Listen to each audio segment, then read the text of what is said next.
Hey guys, let's talk about this SanDisk Ultra SD card. This one comes with 48 megabytes per second and it's a class 10. You can choose 16 gigabytes or 32 like this one. It's up to you, okay? You can get this on Amazon.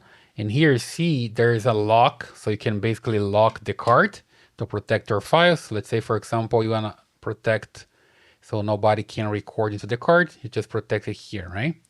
Then you just unprotect and you can put into your camera. I have here a Sony camera. This is a ZV-1 that records in 4K. So usually I record here with 1080p, right? Even if the camera is 4K, I prefer to record in 1080p, and this card is good enough for this. Let me just turn it on.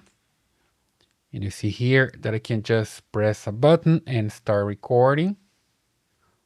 I'm just, there we go. And you see right now that's recording. Let me just make some movement in front of the camera. There we go.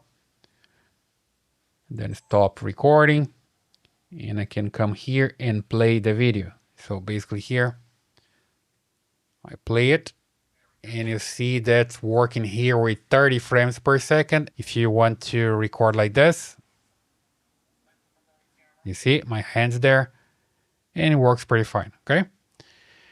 So if you're looking for a card to record, I recommend this for 1080p. And it's a good card with a good price. And I recommend it. You can get yours on Amazon. I'll leave the link here in the description. So please subscribe to this channel, give your thumbs up, and I see you in the next one.